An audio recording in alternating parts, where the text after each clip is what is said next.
The 5 Kleshas, the cause of suffering. This was published on July 14th, 2020 by Timothy Bergen in yogabasics.com. They ask that you share this with friends. Suffering is an inherent aspect of human life. Yet with great skill and awareness, we can choose how much and how deeply we suffer.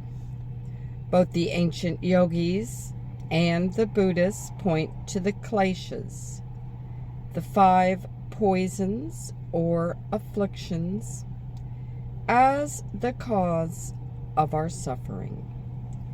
The afflictions distort our minds and our perceptions, affecting how we think and act. The 5 main kleshas vary in intensity on our psyche, from being trivial in their effect to utter blindness. The kleshas not only create suffering, but the ancient yogis tell us that they also bind us to the endless cycle of birth and rebirth, and thus preventing us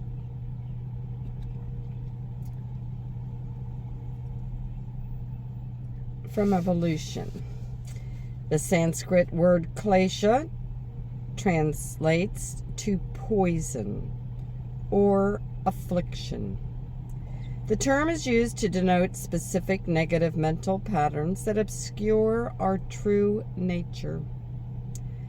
The kleshas are considered the cause of suffering in yogic and Buddhist philosophy and are to be actively overcome.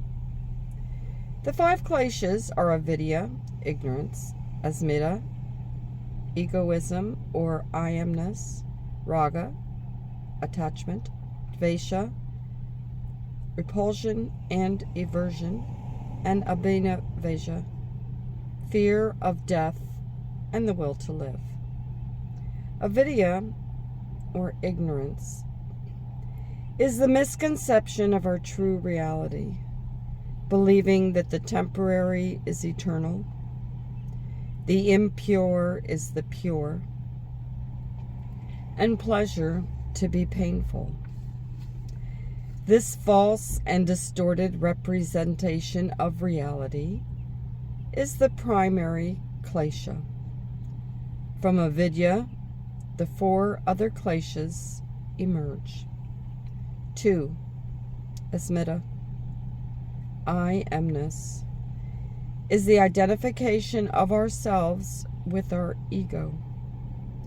We create a self-image of ourselves that we believe is us, but it is not us.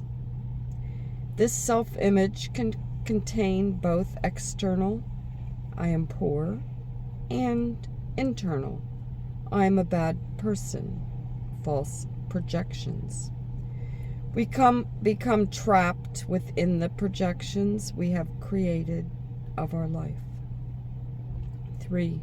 Raga, attachment, is the attraction for things that bring satisfaction to oneself. Our desire for pleasurable experiences creates mindless actions and blind-sighted vision. When we cannot obtain what we desire, we suffer. And when we do obtain what we desire, our feelings of pleasure soon fade, and we begin our search for pleasure again, becoming trapped in an endless cycle. Dvesha, repulsion, is the opposite of raga, aversion towards things that produce unpleasant experiences. If we cannot avoid the things we dislike, we suffer. Even thinking about unpleasant experiences produces suffering. Abhinavesha, will to live, is the deepest and most universal klesha, remaining with us until our deaths. We know that one day we will indeed die, yet our fear of death is deeply buried in our unconsciousness. Overcoming the kleshas. We get to know the kleshas and their roots, as well as how they create suffering. By simply shining the light of our awareness to these dark places, will lessen their powers of suffering.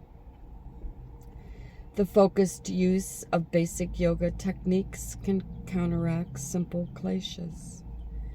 Gross kleshas are overcome with meditation, tapas, and seeking wisdom. Yogic techniques are said to burn away the impurities of the kleshas, to purify the mind. Cultivating pramanavriti, the mental state of right knowledge, through direct perception, inference, and trustworthy testimony, is a powerful tool to overcome more potent kleshas. As you work with overcoming your kleshas, make mental or written notes on what you find to be the best methods. Then, when you next encounter the same or similar mental poison, you will already have the antidote. Yogis believe that there is a calm, peaceful, and pure awareness residing deep within all beings. By ridding ourselves of our kleshas, we're able to see clearly the reality of the world and to let our true nature shine brightly.